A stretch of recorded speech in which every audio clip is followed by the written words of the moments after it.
멜기세덱에 관하여는 할 말이 많이 있지만 여러분의 귀가 둔해진 까닭에 설명하기 어렵습니다. 시간으로 보면 여러분은 이미 교사가 되었어야 할 터인데 다시금 하나님의 말씀의 초보적 원리를 남들에게서 배워야 할 처지에 놓여 있습니다. 여러분은 단단한 음식물이 아니라 젖을 필요로 하는 사람이 되었습니다. 젖을 먹고서 사는 이는 아직 어린 아이이므로 올바른 가르침에 익숙하지 못합니다. 그러나 단단한 음식물은 장성한 사람들의 것입니다. 그들은 경험으로 선과 악을 분별하는 세련된 지각을 가지고 있는 사람들입니다. 그러므로 우리는 그리스도교의 초보적 교리를 제쳐놓고서 성숙한 경지로 나아갑시다. 죽은 행실에서 벗어나는 회개와 하나님에 대한 믿음과 세례에 관한 가르침과 안수와 죽은 사람의 부활과 영원한 심판과 관련해서 또다시 기초를 놓는 일이 없어야 하겠습니다. 하나님께서 허락하시면 우리는 그렇게 할 수 있을 것입니다. 한번 빛을 받아서 하늘의 은사를 맛보고 성령을 나누어 받고 또 하나님의 선한 말씀과 장차올 세상의 권능을 맛본 사람들이 타락하면 그들을 새롭게 해서 회개에 이르게 할 수 없습니다. 그런 사람들이야말로 하나님의 아들을 다시금 십자가에 못 박고 욕되게 하는 것이기 때문입니다. 땅이 자주 내리는 비를 흡수하여 농사짓는 사람에게 유익한 농작물을 내주면 그 땅은 하나님께로부터 복을 받습니다. 그러나 가시덤불과 엉겅퀴를 내면 그 땅은 쓸모가 없어지고 저주를 받아서 마침내는 불에 타고 말 것입니다. 사랑하는 여러분, 우리가 이렇게 말하지만 여러분에게는 구원에 이르게 하는 더 좋은 것들이 있다는 것을 확신합니다. 아멘. 앉으시기 바랍니다. 우리 기도하겠습니다. 하나님 아버지, 이 시간 하나님의 거룩하고 또 엄중한 말씀 앞에 우리가 올바른 마음의 자세가 될 수 있도록 주님 도와주시옵소서. 우리가 감정의 만족을 구하기 이전에 우리에게 찔림을 구하는 그러한 올바른 성도의 자세를 가지게 하시고, 혹여 하나님께서 감동과 은혜를 주신다면 그것에 감사할 수 있는 그런 마음을 가질 수 있도록 하나님께서 우리와 함께하여 주시옵소서.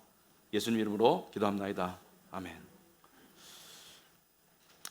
우리 지난주 설교 본문에서 지난주에 아마 우리 김용 목사님이 이 7장에 나올 거기 때문에 깊이 있게 안 다루겠지만 이 히브리서 저자가 슬쩍 던진 단어가 하나 있습니다. 그것은 멜기세덱이라는 단어입니다. 멜기세덱. 7장 가서 우리가 자세히 다룰 거기 때문에 오늘 이 멜기세덱 이야기를 할 것은 아닌데, 오늘 11절 보시면은 멜기세덱에 관하여는 할 말이 많이 있지만 여러분의 귀가 둔해진 까닭에 설명하기 어렵습니다. 무슨 말이냐면은 멜기세덱에 관해서 말하고 싶은데 여러분의 귀가 둔하다는 것은 말귀를 잘 못 알아먹는다는 것이죠. 이해력이 부족하기 때문에 말하기가 어렵다는 것이죠. 그리고 7장 가서 말을 하기는 해요. 근데 지금 히브리서 저자의 의도를 알아야 됩니다. 이 저자의 의도는 이 꾸지람과 면박을 주고 있지만 성경에 보면 내가 사랑하는 자를 내가 꾸진다고 했습니다. 내가 사랑하는 자를 나무란다고 했습니다. 여러분, 꾸지람이 없는 사랑은 없습니다. 사랑하기 때문에 꾸짖는 것이에요. 근데 꾸짖고 있어요. 왜? 귀가 둔하다고 꾸짖고 있어요. 12절 오시면은 계속해서 꾸짖고 있어요. 시간으로 보면 여러분은 이미 교사가 되었어야 할 텐데, 그러니까 교사라고 해가지고 다 뭐 목사, 교사 이런 말이 아니고 적어도 여러분들이 뭘 믿는지 남에게 알려주고 가르칠 수 있는 그러한 능력이 돼야 되는데, 무엇을 믿는지 그것을 알려줄 수 있어야 되는데, 자식들에게 가르칠 수 있어야 되는데, 다른 사람들에게 전할 수 있어야 되는데, 다시금 하나님의 말씀의 초보적 원리를 남들에게서 배워야 할 처지에 놓여 있습니다. 무슨 말이냐면 신앙생활 10년 했는데 10년의 성숙과 성장을 이룬 것이 아니라 1년짜리를 10번 하고 있다는 거예요. 여러분, 신앙 연륜이 10년, 15년 된 게 중요한 게 아니고요, 신앙의 성숙과 성장이 중요한데 10년, 20년 하면서 1년짜리를 10번 수험을 한 사람이 있고요, 오히려 퇴보하는 사람들도 있어요. 그래서 여러분은 단단한 음식물이 아니라 젖을 필요로 하는 사람이 되었습니다. 단단한 음식을 먹는다, 성인이 돼야 되는데 지금 아직까지도 애기 노릇을 하고 있다. 영적인 성장판이 닫힌 상태라고 이야기하고 있습니다. 여러분, 아이를 낳아서 키워본 분들은 알아요. 초미의 관심사가 키와 몸무게가 얼마나 늘고 있나 자라고 있나 이거죠, 그죠? 근데 평균과 미달되면 굉장히 답답해하고 의사를 찾아가고 한의사를 찾아가고 이 약을 지어 먹고 이렇게 하죠. 그리고 성장판이 빨리 닫히기 전에 빨리 커야 되는데 이런 조바심을 가지고 아이들을 키우고 있죠. 근데 영적으로도 마찬가지죠. 영적으로도 영적 성장판이 닫히는 사람들이 있어요. 근데 이런 성숙과 미성숙은 어떻게 구별하나? 첫째는 말씀을 듣고 소화하는 능력입니다. 그저 기본적이고 기분 좋은 이야기만 듣는 것이 아니라 지금 매일 성경 보면 민수기를 하고 있잖아요. 그런 말씀 속에서도 은혜를 끄집어낼 수 있는 능력. 그래서 13절에 젖을 먹고서 사는 이는 아직 어린 아이이므로 올바른 가르침에 익숙하지 못합니다. 올바른 가르침이 뭐예요? 말씀을 분별하는 것이 영적인 성숙도를 계측하는 하나의 기준이라면, 둘째는 그 말씀에 대한 순종과 분별력입니다. 올바른 가르침을 아무리 들으면 뭐예요?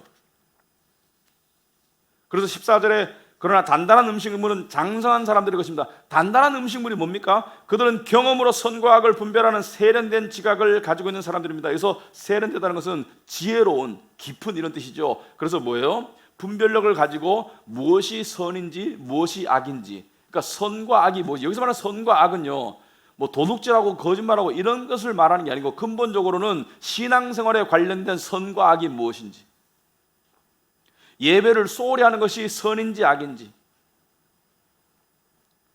공동체를 소홀히 하는 것이, 공동체를 귀하게 여기는 것이 무엇이 선과 악인지를 구별할 줄 알고 그것을 살아가는 사람이 단단한 사람이에요.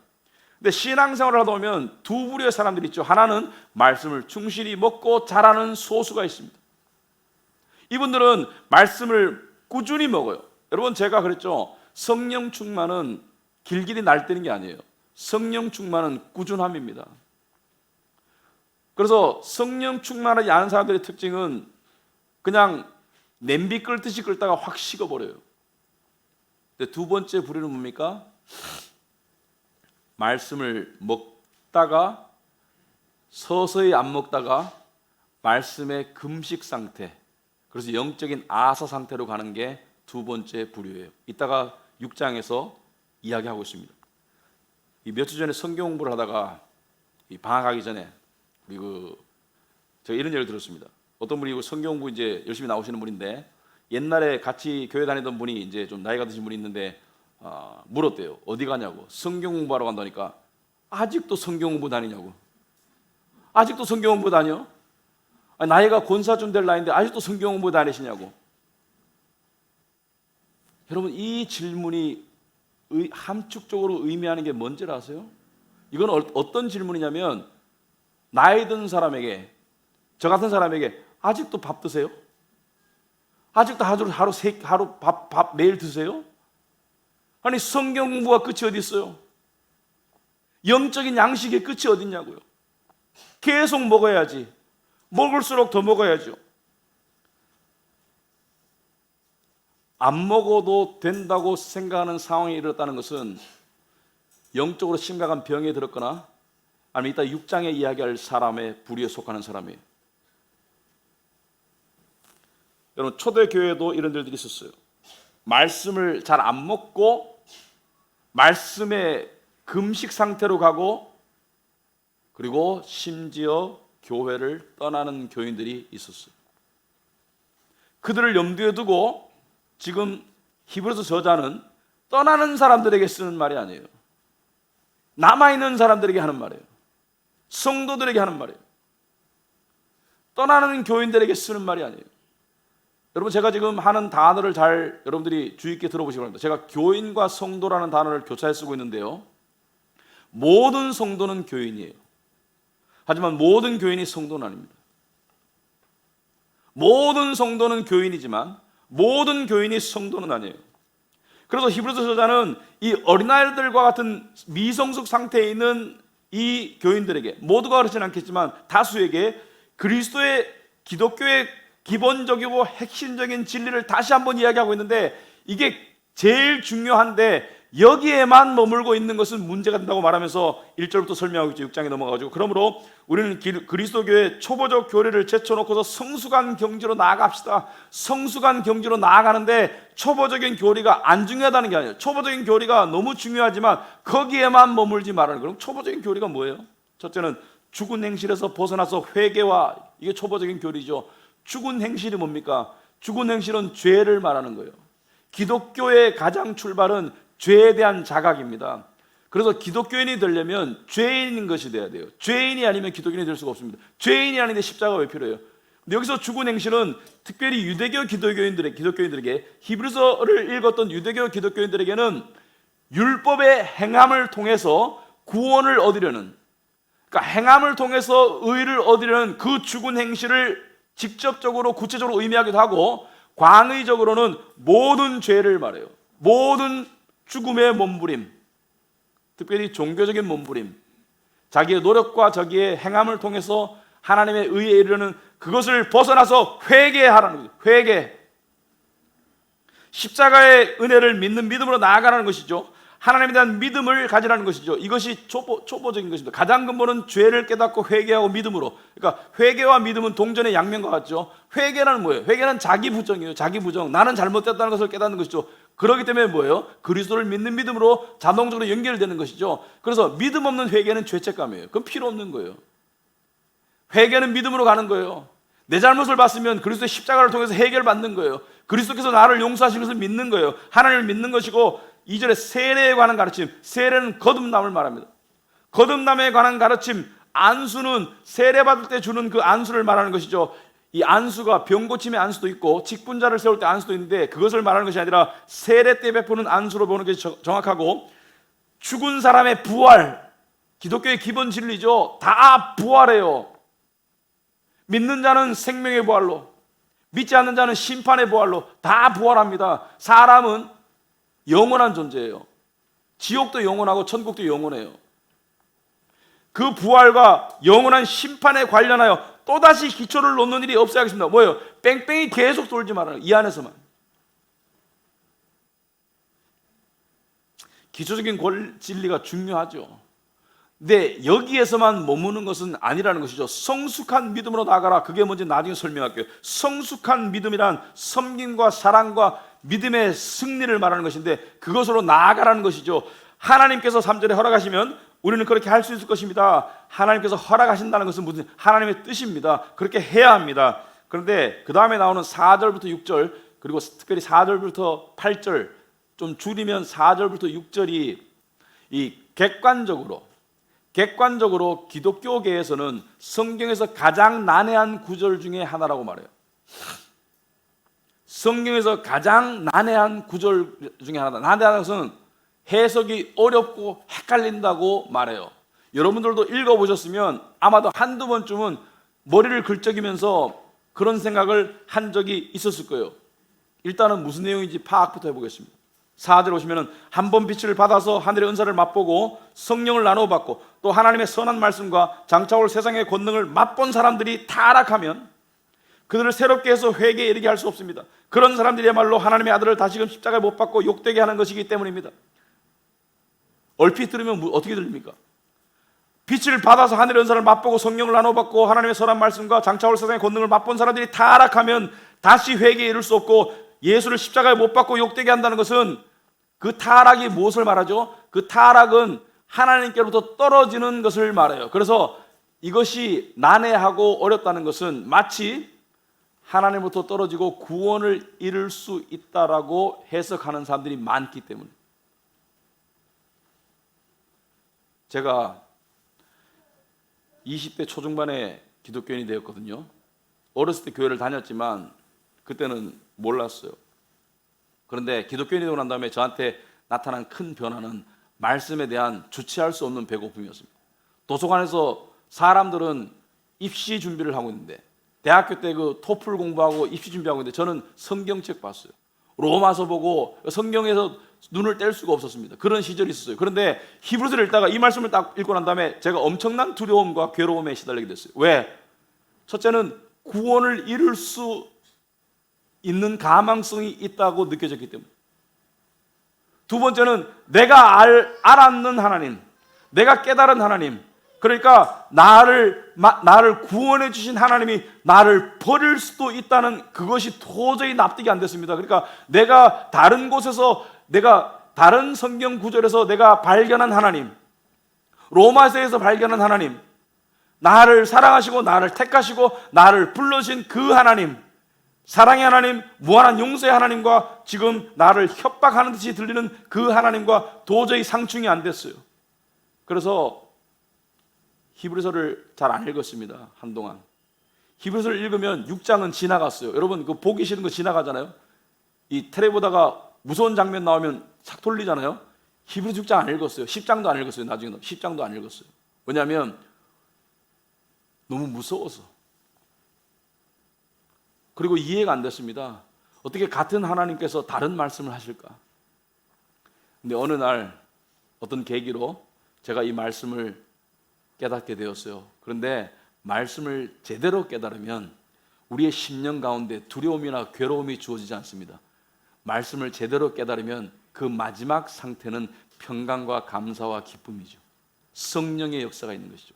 말씀을 제대로 깨달으면 우리 안에 평강과 감사와 기쁨이 있지 두려움과 괴로움 상태에 머물지 않습니다. 그런데 이 말씀을 읽고 제가 감사와 기쁨과 평강 상태에 이르렀어요.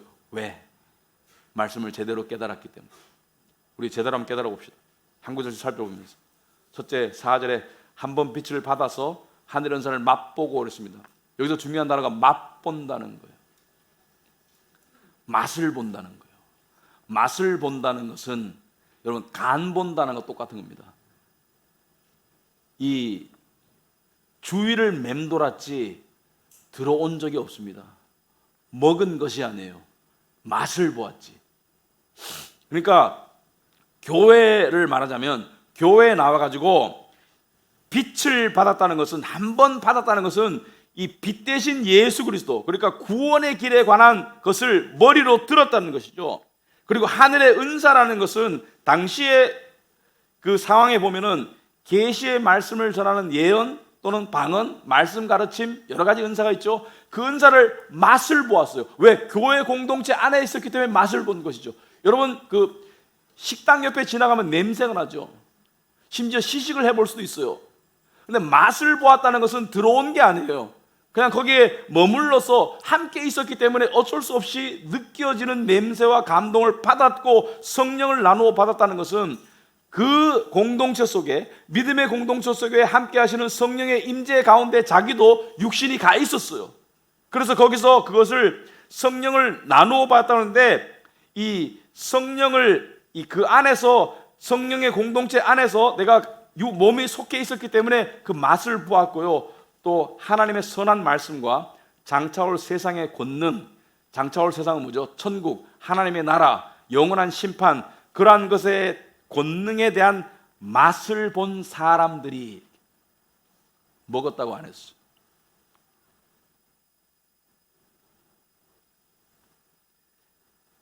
육절에 보면 타락하면, 여기서 타락하면 정확한 표현은 fall away, 떨어져 나가면, 그들을 새롭게 해서 회개에 이르게 할 수 없습니다.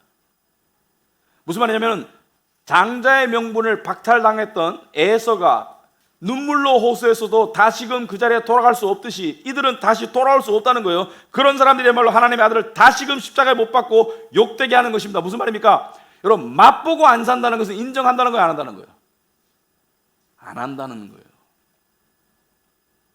그 성령의 은사, 말씀, 권능, 그리고 빛에 대해서 머리로 듣고 그 다음에 맛은 보았는데 떠났어요. 그것은 하나님을 욕되게 하는 거예요. 십자가를 욕되게 하는 거예요. 예수를 못 박은 사람과 똑같은 짓을 하고 있는 거예요. 차라리 믿음의 공동체에 안 들어왔으면 몰랐는데 들어왔다가 이렇게 나간다는 것은 하나님께서 더욱 엄중하게 보신다는 것입니다. 여러분, 이 말씀은요, 구원받은 성도가 구원을 잃을 수 있다는 말이 아닙니다. 구원받은 것처럼 보였던 사람이 교회를 떠난다는 것은 하나님을 떠나는 것과 비슷한 말을 하고 있는 거예요. 나가는 것은 원래부터 진정한 공동체의 일원이 아니었다는 것을 이야기하고 있어요. 여러분 성경은 성경으로 풀어야 돼요. 요한 1서 2장 16절에 사도 요한이 이렇게 말하고 있죠. 그들이 우리에게서 갔지만, 좀 더 제가 사실 좀 안타까운데 아쉬운데 나갔지만이 정확한 표현이에요. 그들이 우리에게서 나갔지만 그들은 우리에게 속한 자들이 아니었습니다. 그들이 우리에게 속한 자들이었다면 그들은 우리와 함께 그들은 남아 있었을 것입니다. 그러나 결국에는 그들은 모두 우리에게 속한 자들이 아니라는 사실이 드러나게 되었습니다. 우리에게 속했다면 안 나갔다는 거예요. 우리와 함께 했지만 나간 것은 우리에게 속하지 않아. 여기서 우리는 뭐예요? 하나님의 구원받은 백성들을 말해요. 구원을 받고 진정한 하나님의 공동체의 일원이었다면 안 나갔다는 거예요. 나간 것은 속하지 않았다는 사실이 드러난 거예요. 사람의 눈에는 안 보였죠. 그래서 이 말씀에 대한 해석이 이렇게 될 수밖에 없는 근거를 세 가지를 제가 제시하겠습니다. 첫째는 문맥입니다. 성경은 전체 문맥으로 봐야 되죠. 성경의 수많은 곳에서 구원은 하나님께서 베푸시는 구원의 은혜는 선물이고 절대로 하나님께서 취소하거나 회수하거나 변경하지 않는다고 하셨는데 히브리서 6장 말씀을 그렇게 해석할 수 없습니다. 여러분, 성경의 수많은 구절들이, 예를 들어서 요한복음 6장 30절에 아버지께서 내게 주신 사람은 다 내게로 올 것이요 또 내게로 오는 사람은 내가 물리치지 않을 것이다. 아버지께서 내게 주신 사람은 다 내게로 올 것이고, 38절에 나를 보내신 분의 뜻은, 하나님 아버지의 뜻은 내게 주신 사람을 내가 한 사람도 잃어버리지 않고 마지막 날에 모두 살리는 일이다. 여기서 모두는 한 명 예외 없이 다 살린다는 것이 하나님 아버지와 예수님의 뜻인데 그 뜻을 거역할 수 있어요? 없기 때문에 로마서 8장에 그러므로 이제 그리스도 예수 안에 있는 하나님 아버지의 사랑에서 그 어떤 것도 사망이나 생명이나 천사들이나 현재이나 장래이나 다른 어떤 피조물일지라도 나를 포함해서 우리 주 예수 그리스도 안에 있는 하나님의 사랑에서 우리를 끊을 수 없다라고 이야기하고 있습니다. 내가 너를 결코 버리지 않는다고 말했습니다. 내가 너를 결코 버리지 않고 떠나지 않는다고 말씀하셨는데, 한 하나님께서, 진리의 하나님께서, 진실 하나님께서 한 입으로 두 말씀 하실까? 아니죠. 문맥 전체로 봤을 때 이것을 구원을 잃는다고 보면 잘못된 해석이에요. 그리고 두 번째 힌트를 드리겠습니다. 여기에 힌트가 있어요. 내부자와 외부자를 구별해서 이야기합니다. 우리와 그들이라는 단어가 있죠. 3인칭 복수와 1인칭 복수. 우리, 위, 그들, they. 1절에 보시면 6장 1절에 그러므로 우리는, 그죠? 우리는 내부자를 말하는 거예요. 구원받은 공동체, 그리스도 교회의 초보적 교리를 제쳐놓고서 성숙한 경지로 나아갑시다. 근데 6절 오면 타락하면 그들을 새롭게 해서, 그들이라고 했지 우리 중 일부라고 안 했습니다. 우리와 그들을 구별하고 이야기했어요. 우리는 하나님의 구원의 은혜 안에 들어온 자들을 말하고, 그들은 맴돌던 그 괄호 안에 들어오지 못한, 구원의 반경에 진입하지 못한 자들을 말해요. 우리는 하나님께서 언약의 손으로 붙잡고 있는 자들을 말하고, 그들은 붙잡히지 않은 자들을 말합니다. 그래서 분명히 여기 단어 속에 우리와 그들을 구별하고 있고요, 쐐기를 박는 말씀이 9절이에요. 똑같은 우리는 반복하고 있습니다. 사랑하는 여러분, 우리가 말이죠. 우리가 이렇게 말하지만, 이렇게 어떻게 구원을 이룰 것처럼 말하지만, 우리가 이렇게 말하지만 여러분에게는 구원에 이르게 하는, 여기서 구원에 이르게 하는을 정확하게 표현하자면 구원에 소속되는 더 좋은 것들이 있다는 것을 확신합니다. 무슨 말이에요? 헷갈리지 말아라. 앞의 내용은 우리에게 해당되는 게 아니야. 앞의 내용은 그들에게 해당되는 거야. 우리는 구원에 속해 있는 더 좋은 확신이 있어, 소식이 있어, 이렇게 안심시켜주고 있죠. 근데 왜 이 말씀을 할까? 왜 이 이야기를 굳이 할까? 그것은 그들을 위해서 한 말씀이 아닙니다. 우리를 위해서 한 말씀이에요. 무슨 말이냐면, 예를 들어서 신앙생활 하다가 우리가 가끔 어리둥절할 때가 있습니다. 가끔 멘붕이 올 때가 있어요. 왜? 신앙생활 열심히 같이 하고 있어서 같이 하나님을 믿는 지체라고 생각했는데 갑자기 교회를 떠나요. 그리고 안 돌아와. 그럴 때 멘붕이 와요. 여러분, 제가 이 설교를 준비하면서 우리 카벤트 교회 역사를 생각해 보니까 여러분들 중에서는 모르는 사람이 대부분일 거예요. 꽤 오래됐습니다. 10년쯤 교회 초기에 어떤 자매가 우리 교회 와가지고 굉장히 신앙생활 열심히 하고 성경 공부 열심히 하고 정말 거듭나서 하나님을 믿는 사람이라고 많은 사람들이 이렇게 여겼던 그런 분이 있었어요. 근데 어느 날 교회를 떠나겠다고 선언하고 나갔어요. 근데 많은 사람들이 어리둥절했어요. 아니, 구원, 하나님을 믿다가 안 믿을 수 있는가? 근데 이유가 궁금해져. 왜 그러냐? 그러니까 좋은 혼처가 났는데 조건이 교회를 떠나면 결혼하겠다. 그래서 그 결혼을 하기 위해서 교회를 떠나고 안 돌아왔어요. 여러분, 그런 비슷한 상황이 될 때 이 말씀을 기억하기 바랍니다. 요한일서의 말씀을 기억하기 바랍니다. 그들이 나간 것은 우리에게 속하지 않았기 때문이에요. 우리에게 속했으면 나갔을 리가 없습니다. 여러분, 이런 일들을 배교라고 부릅니다. 배교. 그리스도의 도를 등을 돌리는 것. 배교. 여러분, 그런 일들은 과거에도 일어났고 지금도 일어나고 있고요. 앞으로도 일어날 거예요. 어떤 경우에는 이단과 같이 그냥 폭풍처럼 일어나기도 하고, 어떤 경우에는 조용하고 잔잔하게 개인적으로 일어나기도 하지만 이런 일들이 일어나고 있어요. 우리가 어떻게 적용해야 되냐? 첫째, 여러분, 당연한 질문이지만 우리와 그들 중에 여러분은 어디에 속한 분들이에요? 어떤 사람들은 이걸 헷갈려해요. 왜 헷갈려 하냐면 이유는 한 개밖에 없습니다. 자기 자신의 삶을 보니까, 내 삶의 모양을 보니까 내가 이러고도 하나님의 우리의 백성이 될 수 있는가라는 생각을 하게 될 때가 있겠죠. 그러나 우리가 우리 된 것은 우리 때문이 아니고, 만일 여러분이 하나님의 아들이신 예수 그리스도께서 여러분의 죄를 대신해서 이 땅에 오셔서 인간의 몸으로 오셔서 십자가에서 여러분 대신에 죽음을 당하신 것을 믿는다면 여러분은 우리입니다. 다른 거 다 필요 없어요. 만일 예수가 주라는 것을 마음으로 시인하고, 입으로 시인하고 마음으로 믿으면 여러분은 우리예요. 더 나아가서 이렇게 되면 좋겠습니다. 그들은 어디로 갔나요? 그들은 세상으로 간 거예요. 그들은 세상으로 간 거예요. 우리는 어디로 가야 되나요? 우리는 주님께로 향해야 되는 거예요. 그게 우리의 특징입니다. 세상의 삶이 바쁘고 힘들고 세상의 삶이 분주하죠. 하지만 우리는 주님께로 가야 돼요. 여러분, 제가 금요일 날 기도하면서 기도 끝나고 나니까 제 안경에 눈물 자국이 찍혀 있더라고요. 제가 잘 안 우는데. 첫째는 자식 때문에 울었습니다. 자식 위해 기도하다가. 둘째는 기도 가운데 하나님의 큰 은혜가 임했는데 제가 이렇게 기도하고 있더라고요. 하나님, 데려가 주옵소서. 이 땅에서 데려가 주세요. 그렇다고 제 삶이 대단히 비참하거나 괴로운 거 없습니다. 그냥 여러분과 비슷하게 살고 있어요. 근데 데려가 달라는 내 안에 마치 고아원에서 부모가 오기를 기다리는 그 어린아이와 같은 그런 아이가 있더라고요. 그 아이가 아버지 집에 좀 데려가 주세요. 아버지 저를 데려가 주세요. 그 기도가 제 입에서 나오면서 제가 눈물이 많이 났어요. 그게 우리입니다. 우린 집에 가야 돼요. 두 번째, 교인과 성도를 구별할 줄 알아야 됩니다. 교인은 말 그대로 교회를 다니는 분들입니다.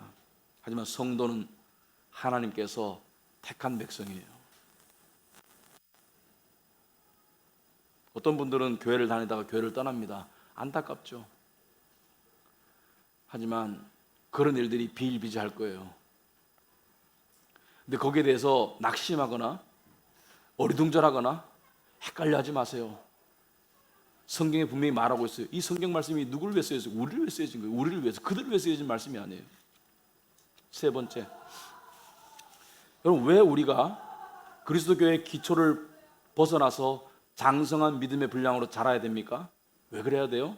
여러 가지 이유가 있습니다. 교회 공동체 안에서는 사랑과 섬김의 사람들이 필요해요. 장성한 사람들이 필요해요. 근데 왜 이게 필요할까? 왜냐하면 말이죠, 히브리서 전체를 놓고 히브리서 전체 내용을 보시기 바랍니다. 히브리서 전체는 믿음에 관한 것이고, 그 믿음이 뭐예요? 세상과의 싸움에서 승리하기 위한 믿음이죠. 세상과의 싸움에서 승리하기 위해서 믿음이 필요한데 어린아이는 이길 수 없어요. 장성한 사람이 이길 수 있는 거예요. 믿음을 가지고 싸워서 이기라는 거예요. 여러분, 우리가 믿음을 가지고 세상과 싸우는데 하나님이 내 편이고 하나님이 내 아버지고 나를 위하시는 것을 확실히 믿으면 못 이길 게 없고 무서울 게 없는데, 언제 우리가 사탄 마귀에게 흔들려요? 언제인지 솔직히 말해볼까요? 언제냐면 내가 그토록 원하는 것을 하나님이 안 들어줄 때 흔들리지 않나요? 여러분, 그럴 때 그런 생각 안 드나요? 아니, 이거 들어주신다고 하나님께 손해날 거 있어요? 이거 들어주시면 오히려 제가 믿음도 더 좋아지고 하나님도 더 섬기고 더 베풀고 할 텐데 왜 안 들어주시죠? 왜? 나를 사랑하신다면서 왜 안 들어주시죠? 그럴 때 믿음이 흔들려요. 누가 저한테 묻더라고요. 목사님은 그럴 때 없으세요? 목사님은 그럴 때 어떻게 그걸 벗어나세요? 저라고 왜 그런 게 없겠습니까?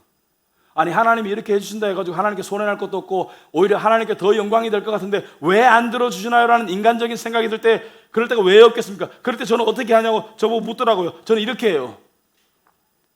첫째, 저는 죄인인 것을 다시 생각합니다. 제 죄를 기억해요.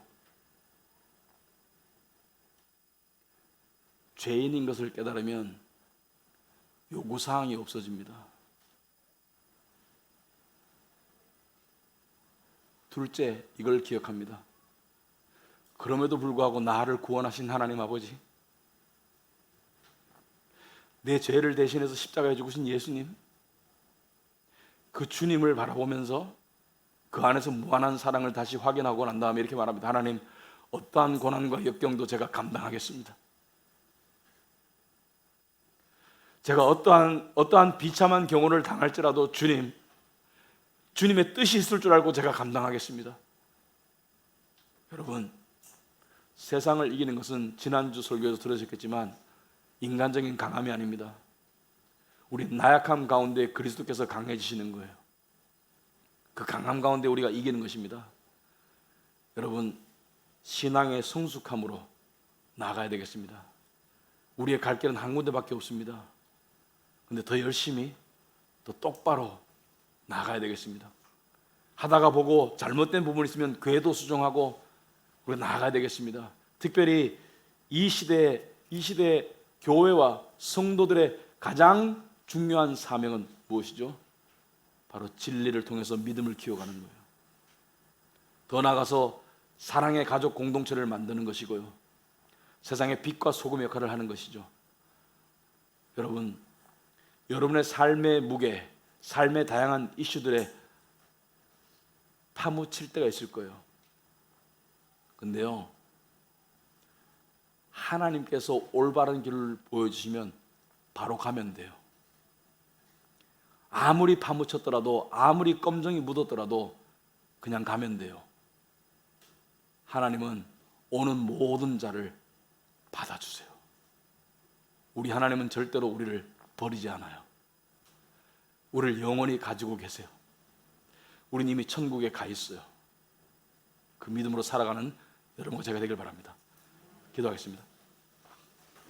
하나님 아버지, 참으로 다시 한번 하나님의 은혜에 마음의 머리를 숙입니다. 나 같은 죄인 살리시기 위해서 당신의 아들을 아낌없이 내어주시고, 그리고 우리가 세상에서 승리하게 하기 위해서 믿음을 주시고 능력을 주심을 믿습니다. 아버지 하나님, 사탄과 마귀는 우리가 하나님을 의심토록 자꾸 우리 귀에 속삭입니다. 구원을 의심케 만들고, 또 하나님의 함께 하심을 의심케 만들고, 또 우리 자신을 바라봄으로 무너지도록 하지만 우리는 우리의 표대 되시는 예수 그리스도를 바라보고 달려가게 하옵소서. 그리고 우리의 삶 가운데 비록 우리가 원하는 대로 일들이 이루어지지 않을지라도, 그리 아니하실지라도 라고 고백했던 사드락, 메삭, 아벳느고의 신앙을 본받아 그리 아니하실지라도 우리의 믿음은 단단한 바위처럼 흔들리지 않도록 주님 도와주시옵소서. 그러한 신앙으로 나아가는 우리 카비넌트 교회 가족들이 다 될 수 있도록 주님 축복하여 주시옵소서. 예수님 이름으로 기도합나이다. 아멘.